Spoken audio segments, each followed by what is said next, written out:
But first, Paul, a little bit of news this week in the NFL with the retirement of Julian Edelman from the New England Patriots. I don't know that a lot of people thought that he would come back after missing 2/3 of last season with a knee injury that just wasn't getting better. But what were your thoughts when you saw him stepping away? Well, first was I wanted to picture, I had so many good images of him, Peter, and I'd love to hear what comes to your mind first with him too. But I tried to sort through all of them and think, okay, what's my lasting image of this really, really good player from this last decade? And I was lucky enough to be on the sideline for the Super Bowl the Patriots won in Phoenix against Seattle. And he was just over 100 yards receiving that game. Box score looked really good. They won. But in the second half of that game, Tom Brady kept coming back to him on these difficult little look routes over the middle, and he kept getting drilled by Cam Chancellor. And I mean, Cam Chancellor was giving him his best shots as that awesome safety back there. And you're really looking to, if you break it down from a safety point of view, like, I want to knock the ball loose, or I want to make him think about coming over the middle again and do it differently. He didn't get the ball loose, and Edelman never changed the way he played going over the middle in those last couple of quarters. So I'm going to remember that, not just the production, but seeing it that close and seeing the compete level and the toughness and the production on a stage like that. You know, probably my best memory is after he was the MVP of the Super Bowl a couple of years ago, that low-scoring game against the Rams. I arranged to visit him the week after that game and to do my column for NBC Sports on this incredible game that he had and on this totally bizarre season. Remember, he was suspended by the NFL for the first 4 games that year for testing positive for a PED. And so it was a strange bookended year. You know, the guy who was suspended for the first quarter of the season had his moment of greatest triumph at the end of the season. So I visited him at his house. He has a home actually in West Hollywood. And it was just amazing, you know, to see him. He had his little daughter, Lily, with him. And it was amazing just to see him in his other world.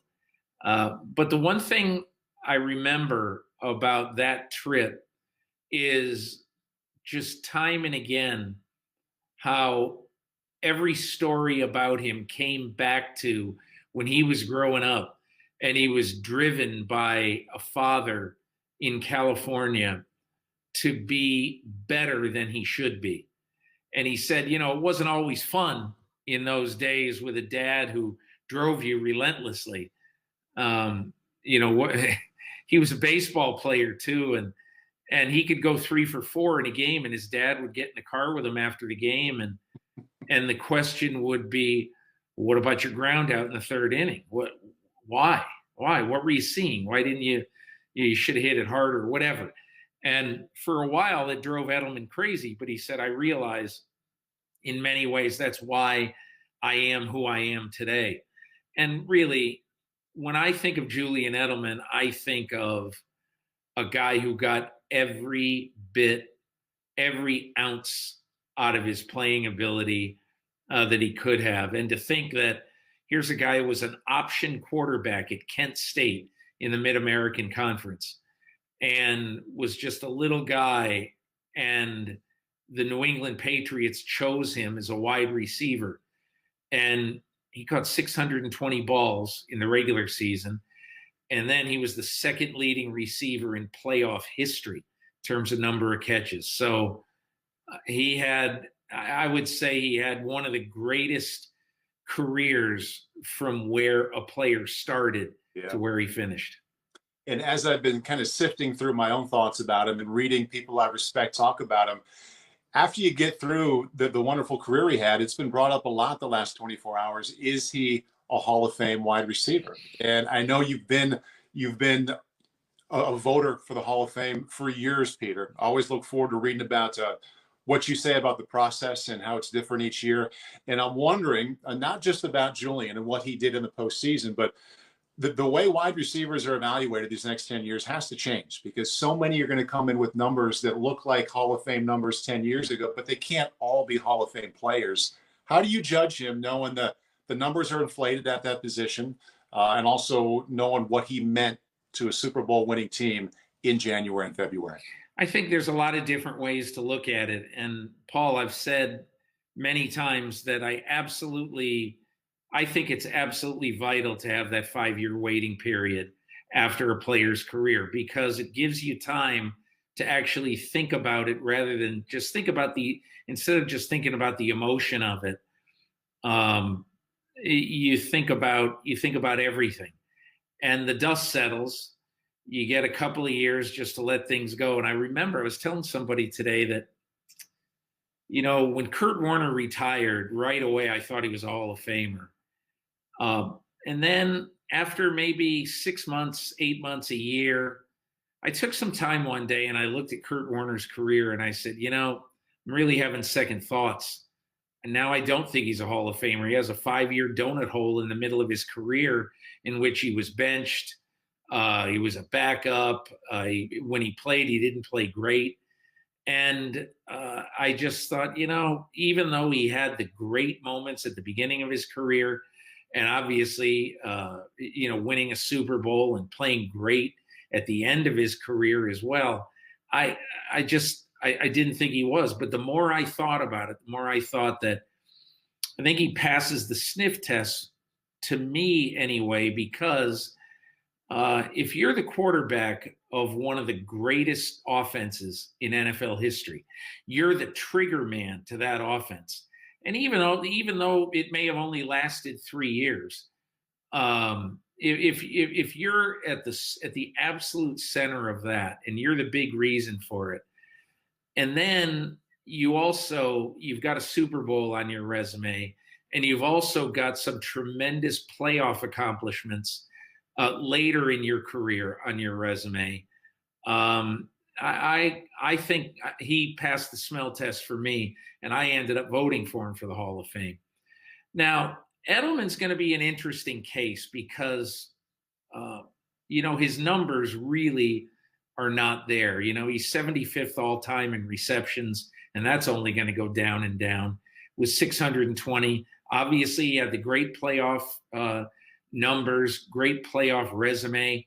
Then again, he played a lot of playoff games. So if you say he caught more passes than anybody but Jerry Rice, well, why wouldn't he? He was on the team that played 2 or 3 playoff games almost every year. So, and again, I'm not demeaning what he did there, but I think the one other part of this is the story is not a part of it. Like if I talk about Kurt Warner, I'm not talking about, he went from bagging groceries to being a Super Bowl champion. I don't mean that. The story of Julian Edelman, to me, is about a guy who, as we said, did everything humanly possible to be great at his position in the NFL. But at the end of the day, you also have to compare him to other players who currently are vying to get into the Hall of Fame. And one that comes to mind is Hines Ward. Now, Hines Ward has never been in serious contention to make the Pro Football Hall of Fame.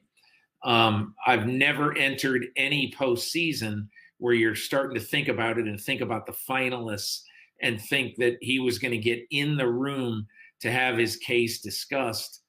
And Paul, he's got 380 more catches than Julian Edelman. He's maybe the best blocking wide receiver of all time, certainly one of them. Mm-hmm. And he's a Super Bowl MVP, as is Julian Edelman. So hard for me to sit there and say, yep, let's put Edelman in, and then say, oh, Hines Ward wasn't a Hall of Famer. Mm-hmm. Why? And I think the one other part of it is, and this is why I always say, of course you look at numbers, and of course numbers are important, but I also think you have to look at his contribution to a great team. And that's the only reason why I would say I'd really like to hold off on Edelman for a couple of years, just because, I really want to digest his role and how important a role he played. on the greatest football team, really of the last, I don't know, 30 or 40 years at least, or maybe of modern times, if you think that what the Patriots accomplished in an 18-year span, winning 6 times, is better than the Steelers winning 4 and 6, or the Packers of the 60s winning 5 and 7. So those are the things I'll probably think about a lot in the next few years. I think it's a really good comp with Hines Ward. And there is a very good argument, as there has to be for both sides, for these fringe players, of why he shouldn't be. And if he ends up not being a Hall of Famer all these years down the road, Peter, players, nothing means more to them than the respect of the player and coach that they like the most in their own locker room. And Tom Brady, perhaps the best of all time, Bill Belichick, maybe the best of all time, they would rave wholeheartedly about this player. And if he never gets in, I mean, for a player to have that from the two people he probably looked up to the most in his life, I mean, maybe you pick that anyway. I just think sometimes we're in an era when, I think way too often, quite honestly, we judge somebody's career on whether they're, let's say, going to get into the Hall of Fame, or whether they won X number of MVPs. Julian Edelman can tuck himself in tonight and know that there's a very good chance the Patriots wouldn't have won those Super Bowls without him.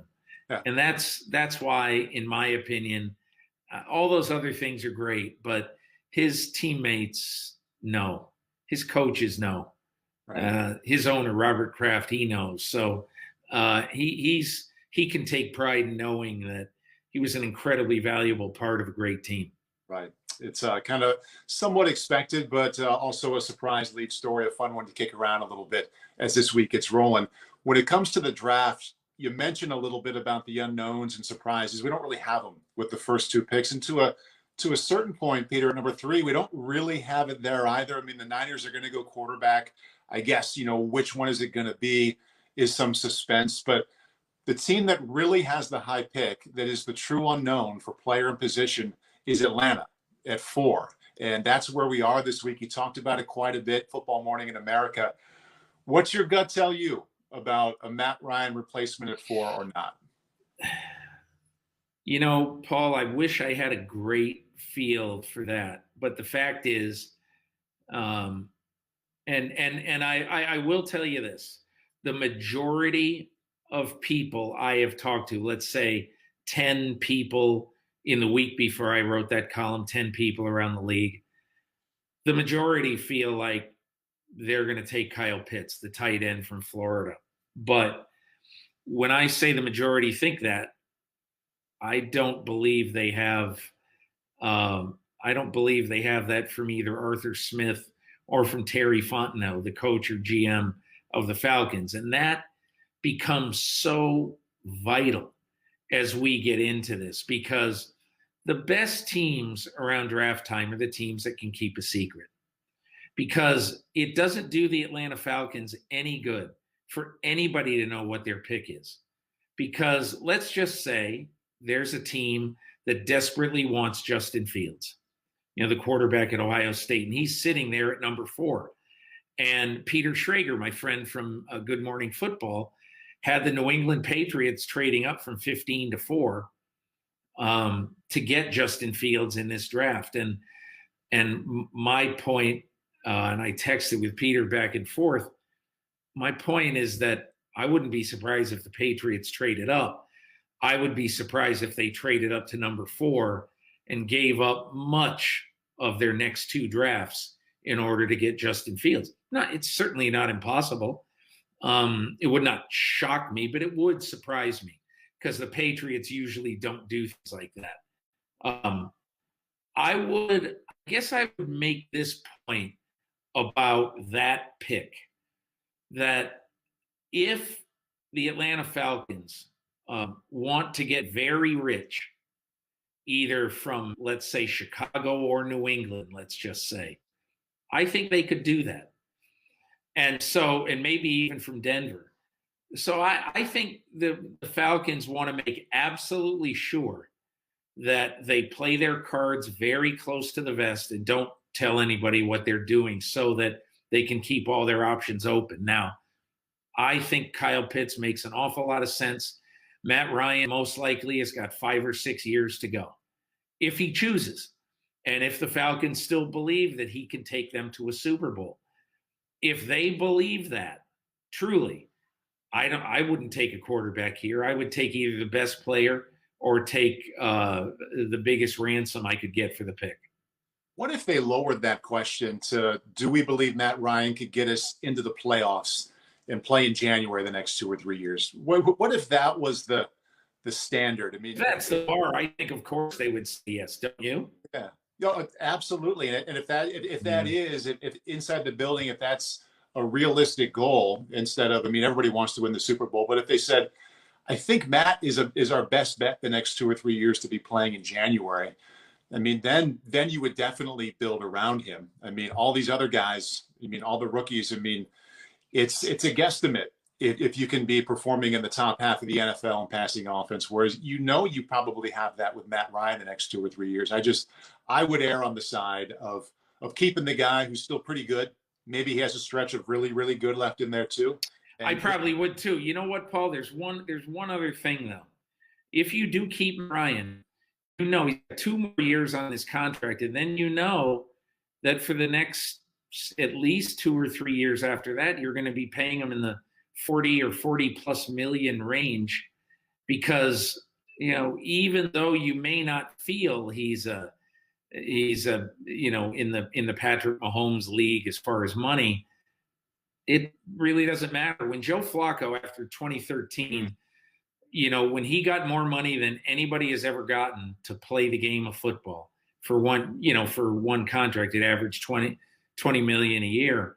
That just basically underscores how in quarterback money, it doesn't matter if you're the best quarterback. It almost only matters that you're like in the top 10 or 12.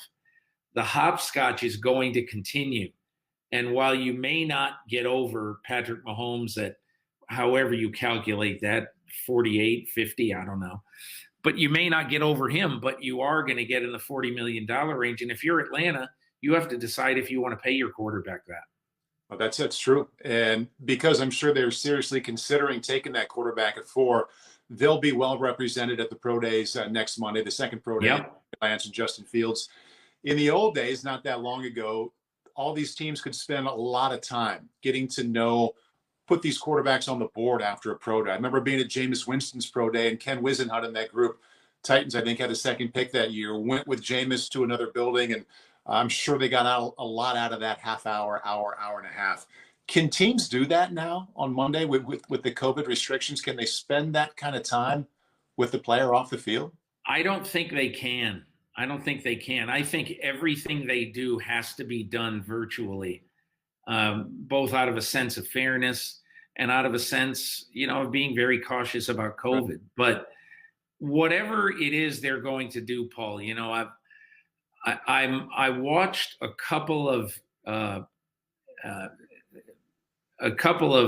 position meetings last year when teams were installing their offenses, and couldn't be in the same room together. And I watched a lot of teams talking to their players. And then, as you know, on Zoom, you can basically put an overlay, and you can write on the screen, and you can show exactly what you would show on, let's say, an overhead in a team meeting room. And so I think you're still able to accomplish pretty much almost exactly what you'd be able to accomplish being in the same room with a quarterback now. Mm-hmm.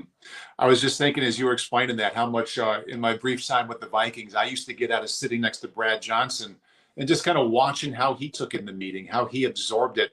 And I could not copy what he was writing, but I could follow his lead as to how to get the most out of the meeting. And these guys, they don't really have that example sitting next to them. No, that's a great point. Yeah. That they're missing out on.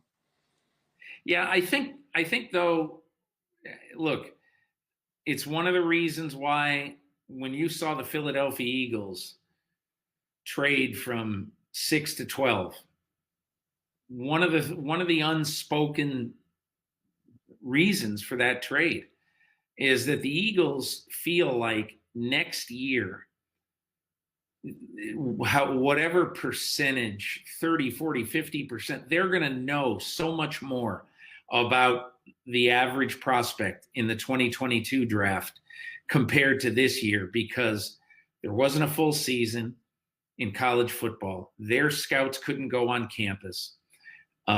Many of the really good players didn't play. So you've got all these guys, many of them who you're going to pick in the first round, who have not played a football game in 400 days. And so I think teams like Philadelphia, when they did trade down to get draft capital for the future, I think one of the reasons they did it was they're going to have a lot more certainty in 2022 than 21. Talk about Philadelphia trading down. We were just talking about Atlanta, Peter, and I was wondering, as I've been reading all this about Atlanta, I know how it works when a team wants to trade up. When they have a player they want, they can call around and say, hey, we'll give you this. Right. To trade down, are you the team making that call to teams behind you and saying, hey, we'd be willing to get out of this pick if you want to come up? Well, there's no question that I'd be surprised if all the teams from about 4 to maybe about, let's say 12, maybe with the possible exception of the Giants, because the Giants are not a team that moves around a lot. But I would be surprised if a lot of those teams, starting, let's say, on say the Friday before the draft, they're going to be calling every team and say, hey, listen, just keep us in mind. Don't make a move until you talk to us. If you're interested in coming up, we'll be reasonable. And I also think more than that, there will be teams like, let's say, New England that will, I would guess, by Monday or Tuesday before the draft, just begin to make calls and to fact find and say, what are you looking for if you're sitting there and you'd be willing to move down? Right. And like I said, I think, I mean, I've been thinking a lot about what I'm going to do in my mock draft, which is not for another week and a half, but I've been thinking a lot about it. And what makes sense to me is to have New England trade with Dallas at 10. That's around when you would think that if there's a quarterback left on the board, you don't want to let many more picks go by, because somebody behind you, say Washington at 19, Chicago at 20, could jump over you to get that quarterback if they're interested as well. So you probably want to have some idea at that point, and you want to let Dallas know, hey, listen, if you don't have your heart set on making a pick, make sure that you talk to us. And at this point, it does feel like either Fields or Lance will be there at 10 with the way things have played out. It could be, but this is such a weird draft that although it seems that one of them could still be there, I won't be shocked if somebody either jumps up like to 8, or Carolina picks one, or maybe Denver picks one. So I think this draft is going to be really, really fun, because a couple of things are going to happen that we truly do not see right now. Right. And they'll probably have to do with Lance or Fields. And really interesting guest that you have with John Beck, being that he's worked with both of these guys. But before you get to him, I've just been here kind of thinking, I wonder if Peter tried to get at if John liked one more than the other, or if he sees something in one he doesn't see in the other. And of course, he wants to speak well of all of them. But did you have a mindset to try and get some of it? Well, I'm talking to him later on this afternoon, so I haven't talked to him. I haven't asked him that. But from my conversations with him in the last couple of months, I have a feeling that even if he felt that way, he probably wouldn't share it. But I do think one of the things I like about John Beck is that he's a relentlessly positive person. And he is going to explain to all the players, hey, look, in 2007, the Miami Dolphins told me that I was the future at quarterback. And that ended pretty quick. Mm-hmm. So, take advantage of your opportunity. Don't let any time go to waste, because you never know how fleeting your chance is going to be. Yeah. But yeah, I'm looking forward. I'm gonna, as soon as we finish up, just in a few minutes, I'm gonna get to him. So it'll be interesting. Paul, I appreciate you taking the time this week. I think next week, as I think about my column for next week, I think I'm just going to try to do as much gossip as I can, as many things as I hear, because it's what everybody's curious about right now. So yeah. Hopefully next week we'll have some fun little tidbits to bat around. No better time to focus on gossip than the couple of weeks before the draft, Peter. So well played there. Yeah. Hi, I'm Mike Tirico, and thanks for watching. Make sure to hit subscribe for the latest news and highlights from NBC Sports.